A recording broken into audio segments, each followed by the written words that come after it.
السلام علیکم ورحمۃ اللہ وبرکاتہ۔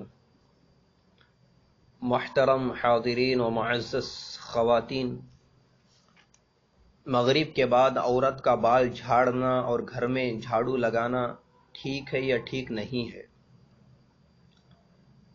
تو یہ بالکل ٹھیک ہے، اس میں کوئی حرج کی بات نہیں ہے۔ ہمارے یہاں لوگوں نے طرح طرح کی باتیں چیزیں مشہور کی ہوئی ہے، بدفعلی سے لیتے ہیں، بدشگونی لیتے ہیں۔ حضور علیہ الصلوۃ والسلام کا پاک ارشاد ہے، آپ نے فرمایا لا عدوى ولا طیرۃ، اسلام میں نحوست کا کوئی تصور نہیں ہے۔ یہ جو ہمارے یہاں پتہ نہیں معلوم نہیں، کبھی الو کو منحوس سمجھا جاتا ہے، کوئی کہتا ہے الو منحوس ہے، خود دین منحوس صبح کو 10 بجے اڑتا ہے۔ کوئی کہتا ہے مغرب کے بعد جھاڑو نہ لگاؤ، کوئی کہتا ہے گھر سے نکلے کسی نے پیچھے سے آواز دے دی، کوئی کہتا ہے جھاڑو کسی کا پیر کو لگ گئی، کوئی کہتا ہے صبح صبح کسی کا منہ دیکھ لیا۔ یہ ساری باتیں بالکل فضول ہے، اس کی شریعت میں کوئی حیثیت نہیں ہے۔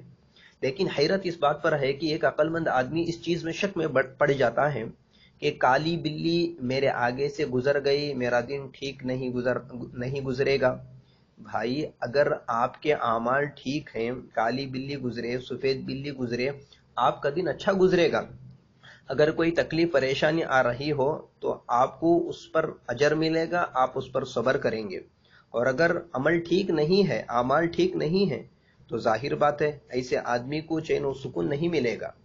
دنیا کی زندگی میں کسی وجہ سے اس کو کوئی فراوانی مال کی ہے، وہ ایک الگ چیز ہے، لیکن اس کو یہ نہیں کہیں گے کہ یہ سعادت مند آدمی ہے، یہ نیک بخت آدمی ہے۔ اصل چیز عمل ہے۔ انسان کے عقائد ٹھیک ہو، اعمال ٹھیک ہو، تو پھر ان چیزوں سے کچھ بھی نہیں ہوتا۔ تو یہ بالکل عوام کی غلط فہمی ہے، مغالطے ہیں، شرعاً کوئی حیثیت نہیں ہے۔